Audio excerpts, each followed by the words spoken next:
Good morning, everybody, and this is your S&P 500 day trade setups for today. So this weekly level that we spoke about yesterday, we tagged it, we bounced off it quite nicely. It was a nice little long scalp there, and that was at 45, 44 area. And we're basically back below it now, and now testing it from the downside. The other thing that we do have here that we can say with confidence now is that that gap has closed.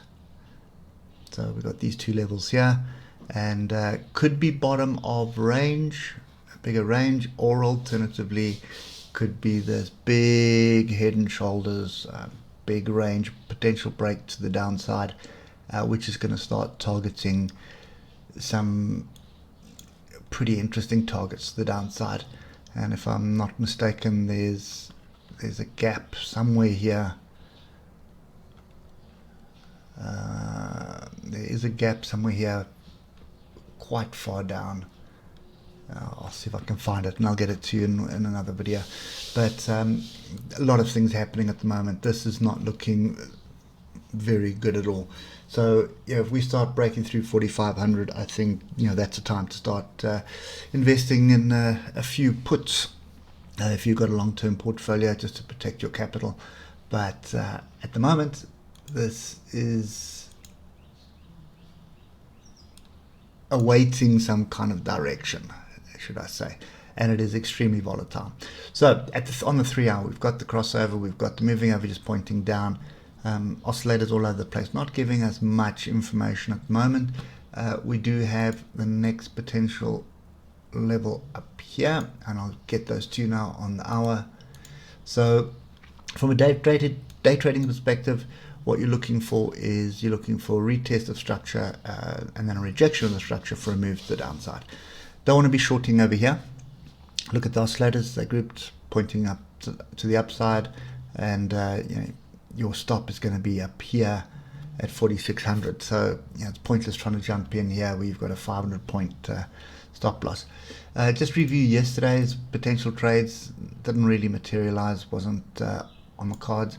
So what we were looking for is, if you were going to go with the trend, you were looking for a rejection of 46.17. That didn't really happen. The rejection came at 4,600 basically, but no structure there.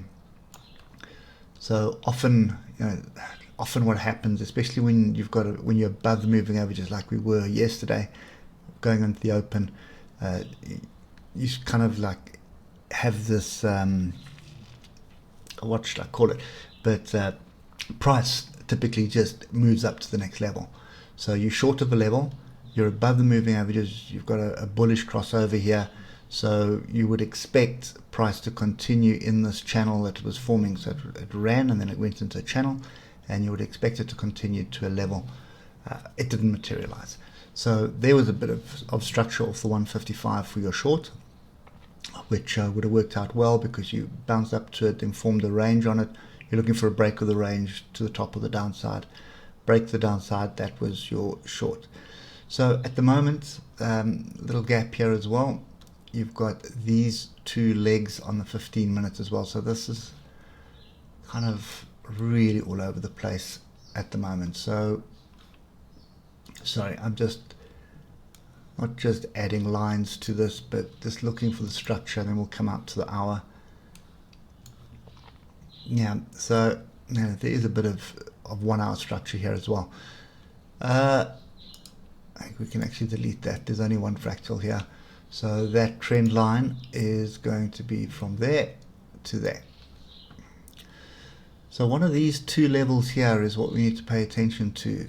First one is 45.83, and then we have 45.63. So price gets back into this area and starts rejecting it, then there's definitely merit for another leg down. We are in a downward trend from a day trading perspective at the moment. Bigger trend is up, so your shorts are scalps. Be very wary of that. You're not going to hang on to them. You're going to get out at the first target. So that's kind of the structure that we have brewing at the moment. My real problem here is the risk. So 600 point risk. So you're looking for a short here. You've got to have a stop. Your stop is up here, because the potential for it to come back up to the next level or even up the trend line is pretty high. So, you've got to wait for some really decent structure, and I wouldn't be doing it during the European session. Wait for the US session, see if you can get a decent bounce off that. And just something, you're looking for something solid. So, this little range here was solid.